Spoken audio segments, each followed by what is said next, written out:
하나님 말씀 고린도전서 11장 2절에서 16절까지입니다. 오늘 본문의 말씀은 현대를 살아가는 우리에게는 조금 이해하기가 쉽지 않은 내용입니다.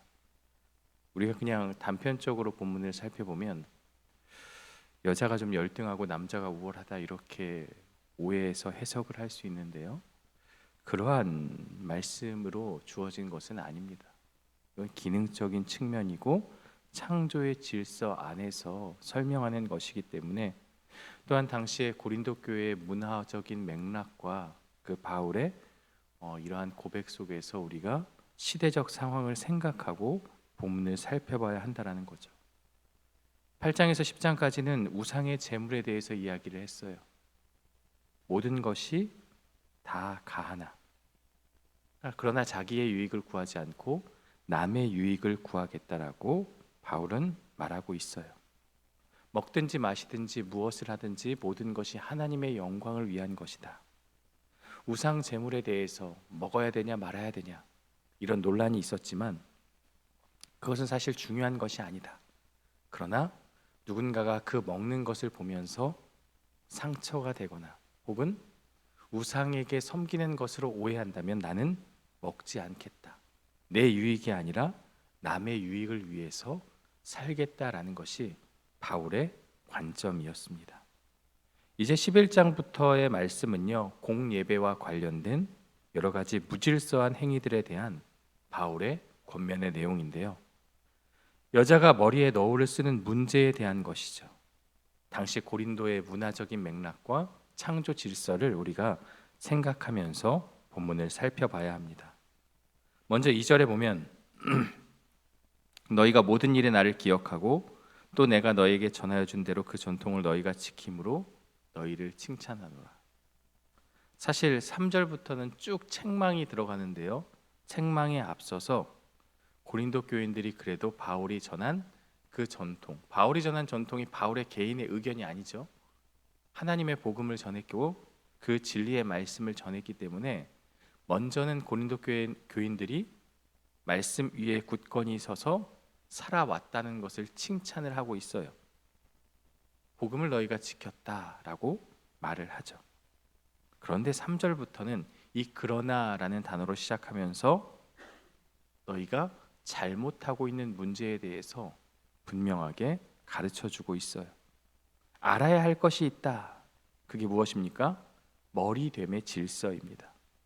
남자의 머리는 그리스도, 여자의 머리는 남자, 그리스도의 머리는 하나님이다라는 고백을 하고 있어요.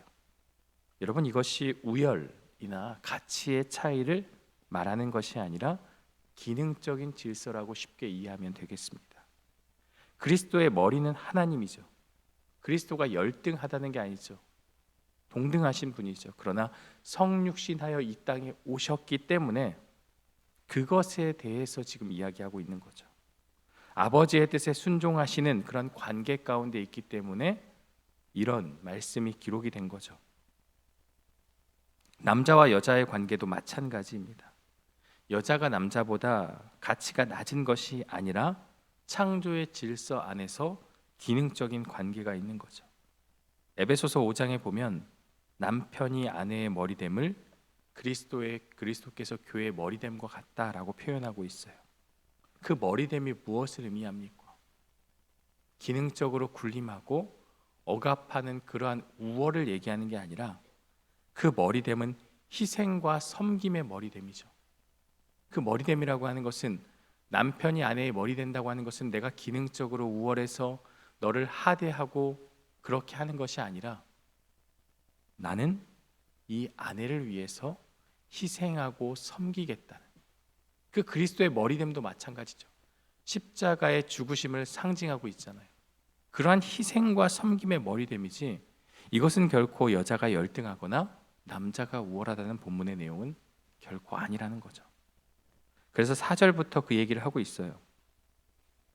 물은 남자로서 머리에 무엇을 쓰고 기도나 예언을 하는 자는 그 머리를 욕되게 하는 것이요. 당시 문화적인 상황 가운데 남자는 머리에 무엇을 쓰면 안 되는 거죠. 반면에 여자는 머리에 쓴 것, 너울을 벗으면 안 된다는 거예요. 왜 그런지 여러 가지 해석들이 있지만 그걸 왜 써야 되는지 그게 중요한 게 아니라 당시의 문화에서는 그것이 관례였다, 전통이었다, 우리가 그냥 이렇게 이해하면 됩니다. 그래서 쓰지 않으면 여자는 이상하게 여길 수밖에 없는 거죠. 남자와 여자가 반대로 되어 있는 거죠. 당시 문화적 맥락에서 여자가 머리를 드러내는 것은 수치스러운 일이다 라는 거죠. 머리에 너울을 쓰는 것은 누군가의 보호 아래 있다는 표시였고, 드러내는 것은 그 보호의 울타리 밖에 있다는 표식이 되었기 때문에 여성은 자신을 지키기 위해서 이 너울을 쓰는 것이 문화적인 전통입니다. 그런데 고린도 교회 안에 여자들이 이제 바울을 통해서 혹은 다른 가르침을 통해서 성령의 은사를 받아 기도하고 예언하면서 이 너울을 벗는 일이 생겼던 것 같아요. 그리스도 안에서 남자와 여자의 구별이 없다는 그 바울의 가르침을 들은 여성들은 그 자유를 표현하는 방식으로 너울을 벗었지 않았을까? 우리가 그렇게 생각을 해볼 수 있어요. 그런데 바울은 그것이 머리를 욕되게 하는 것이다. 남자는 반대죠. 머리에 무엇을 쓰고 기도하면 그 머리를 욕되게 하는 것이다. 왜 그런지는 이해할 수 없지만 당시의 시대적인 정황과 어떤 율법적인 전통이 교회 안에 그렇게 해왔기 때문에 그것을 지켜 행하는 그러한 문화였던 거죠. 쉽게 얘기하면 우리가 예전에 주일에 뭐 사 먹지 못했던 것, 주일에 청바지 입고 뭐 교회에 오지 못했던 것, 주일에 슬리퍼를 신고 막 오지 못했던 그러한 문화였다라고 쉽게 이해하면 됩니다. 물론 지금은 그것이 중요한 것은 아니지만 우리 과거에는 주일날 뭘 사 먹으면 안 돼서 간식도 전날 미리 사놓고 그랬던 기억이 있죠. 사실 그게 중요한 게 아닌데 그냥 교회 안에 그런 것들이 있었던 거죠. 바울은 유대인이나 헬라인이나 종이나 자유인이나 남자나 여자나 그리스도 안에서 하나다라고 갈라디아서를 통해서 말했어요. 이러한 가르침을 그들도 영향을 받았겠죠. 성령의 은사를 받아 예언하고 방언도 하고 여러 사역들을 하면서 교회 안에서 여성들의 활동이 활발해지고, 그리고 그 자유를 표현하는 방식으로 이 머리에 덮개, 이것은 너울은 너무나도 우리를 거추장스럽게 만든다.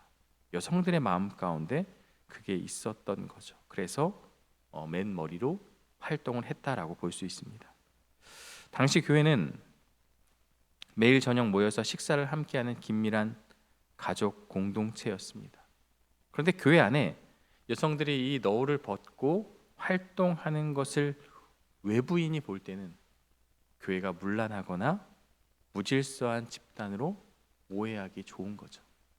마치 성찬을 통해서 주의 살과 떡을 먹는 것이 식인종이다라고 오해했던 것처럼 그러한 오해가 믿지 않는 자들에게 있었다고 볼 수 있습니다.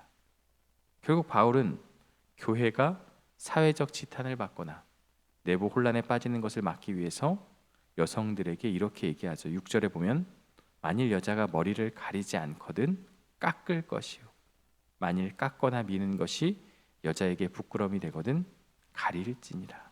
그러니까 단정히 하는 수준이 아니라 덮으라고 규제를 가하기 시작하는 것입니다. 여기서 바울이 이것이 그리스도의 가르침이다, 하나님의 뜻이다라고 보기보다는 바울 자신의 개인적인 견해일 수 있습니다.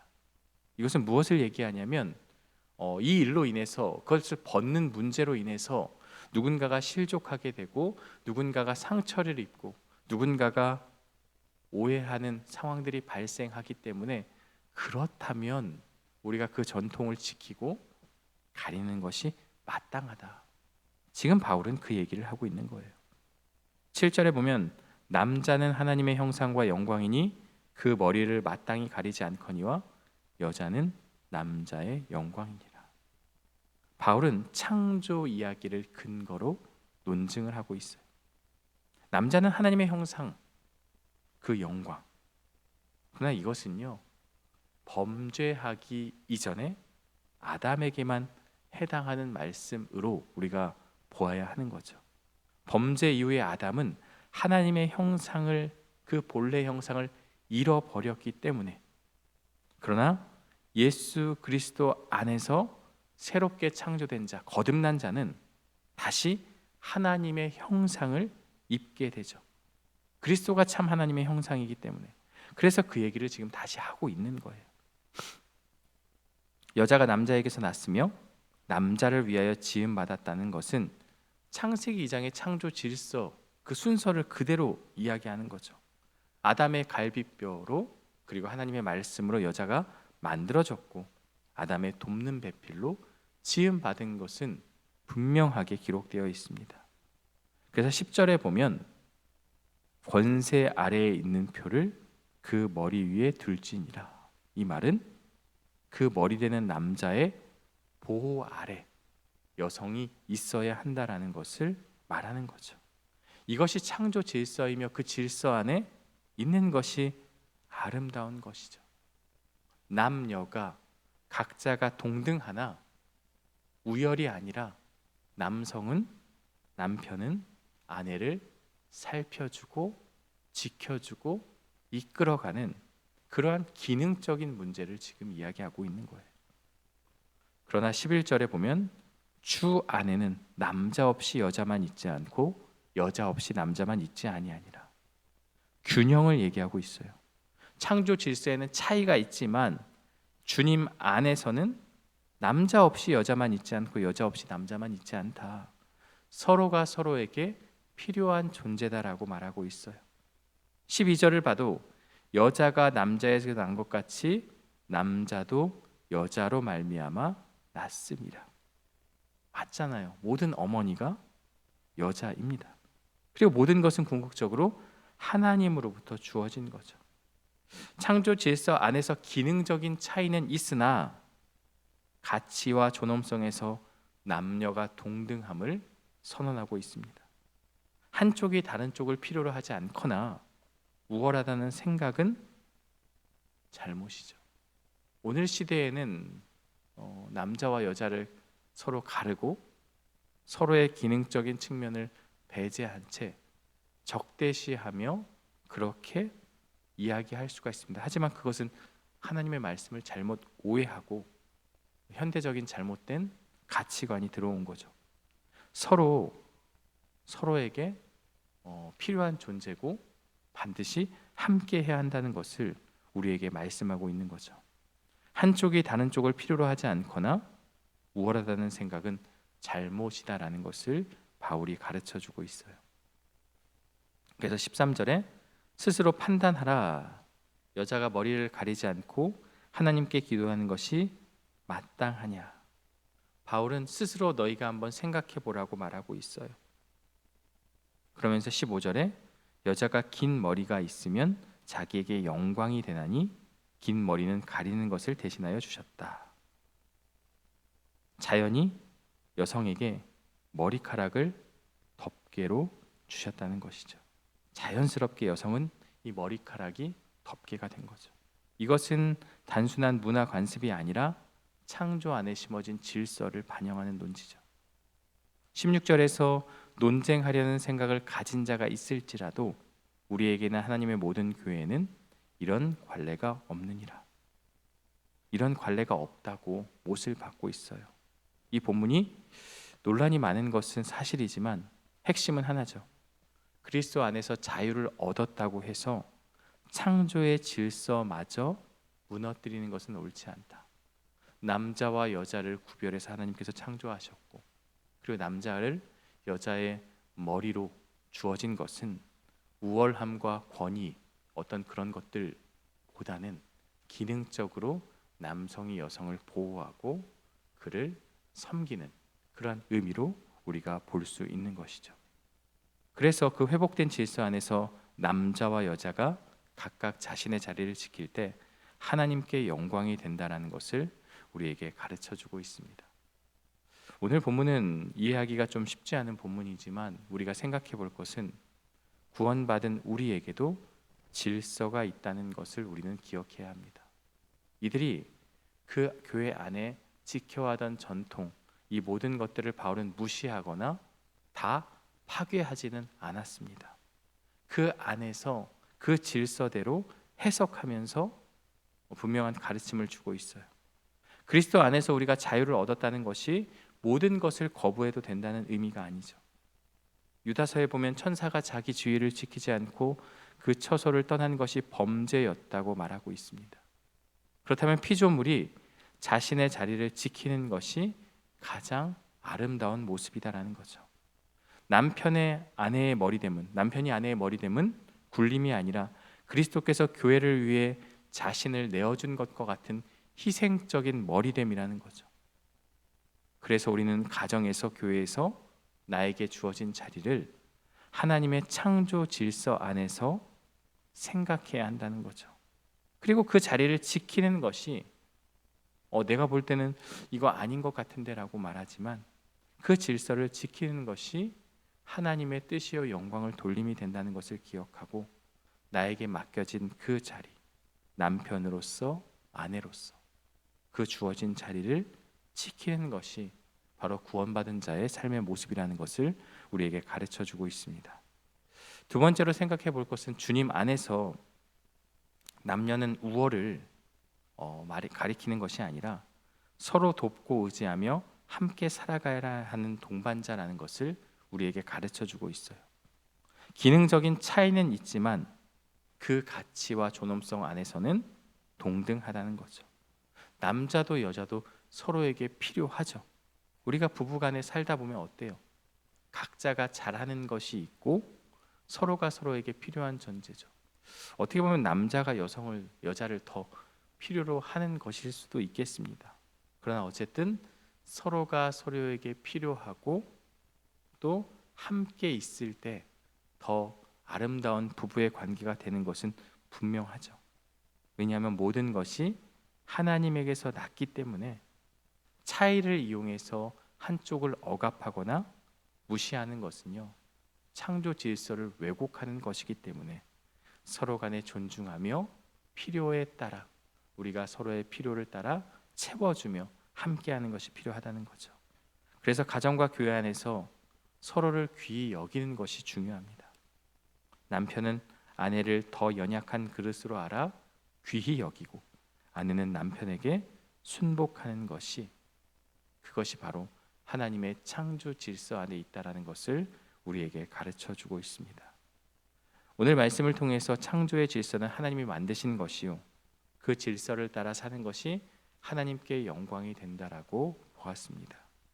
바울은 이것이 반드시 어떤 그런 하나님 나라의 어떤 그러한 가치로서 이것을 반드시 해야 된다 이런 주장을 한 것은 아니지만 그래도 누군가가 이 모습을 통해서 여자가 너울을 벗고 남자가 너울을 쓰고 하는 그 행동을 통해서 누군가가 상처가 되거나 또 남녀 관계 가운데 어떠한 그러한 창조 질서가 파괴되는 것은 분명히 잘못된 것이기 때문에 그것을 바로잡기 위해서 창조의 맥락에서 그 이야기를 해석하고 가르쳐주고 있습니다. 오늘 우리도 나에게 주어진 각자의 자리와 위치가 있습니다.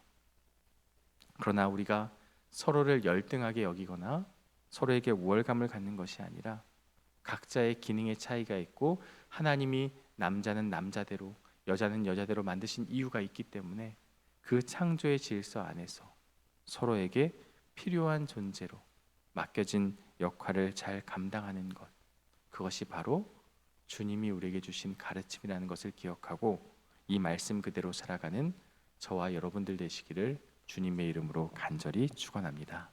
함께 기도하겠습니다. 하나님 아버지 감사합니다. 하나님께서 이 땅을 만드시고 남자와 여자를 창조하시고 각자의 기능과 각자의 그 역할들을 부여하셨습니다. 이것은 서로가 우월하거나 열등함을 말하는 것이 아님을 우리는 알고 있습니다. 그러나 오늘 이 시대에는 마치 이러한 창조의 질서가 남녀를 갈라서게 만들고 서로를 적대시하고 모든 것이 자유롭기 때문에 자유롭게 모든 것이 차별 없이 진행되어야 된다라는 주장을 가지고 하나님이 만드신 그 질서마저 훼손하는 그러한 경우들이 있습니다. 남편이 아내의 머리됨이 무엇을 의미하는 것인지 우리는 알고 있습니다. 이것은 그 위에 군림하라는 뜻이 아니라 그리스도가 교회의 머리가 된 것처럼 희생하고 섬김의 의미로 남편을 세워주셨고, 남편은 그 가르침을 따라 아내를 아끼고 보호하며 감싸주며 그러한 가정의 가장으로서 그 역할을 감당해야 함을 우리에게 가르쳐 주셨습니다. 또한 남자도 여자 없이 살아갈 수 없는 존재임을 우리는 알게 됩니다.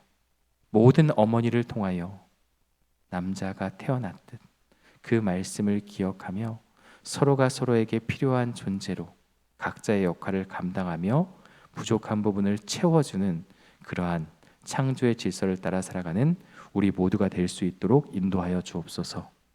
바울을 통하여서 이것이 모든 창조의 질서를 파괴하는 그러한 잘못된 오해의 영역으로 가는 것을 우리는 경계해야 하며 하나님의 그 질서를 기억하며 각자의 역할을 감당해야 하는 것, 그것을 우리가 기억하며 살아갈 수 있도록 인도하여 주옵소서. 특별히 부부 관계 안에서 서로를 돌아보고 더 세워주며 남편은 남편답게 아내는 아내답게 하나님의 그 질서 아래서 살아가는 우리 모두가 될 수 있도록 인도하여 주옵소서. 삶의 고통과 아픔 가운데 있는 성도들, 이 자리에 나와 또 각자의 자리에서 어려운 문제들을 놓고 함께 기도하고 있습니다. 하나님께서 질병의 아픔과 경제적인 압박과 삶의 어려운 문제들 하나하나를 하나님의 뜻 가운데서 피할 수 있는 길을 주시고 회복의 은혜를 주시고 하나님이 함께 하심이 가장 큰 위로요 힘이 될 수 있도록 인도하여 주옵소서. 오늘 하루도 주님께 온전히 맡겨드리며 예수 그리스도의 이름으로 기도드리옵나이다. 아멘.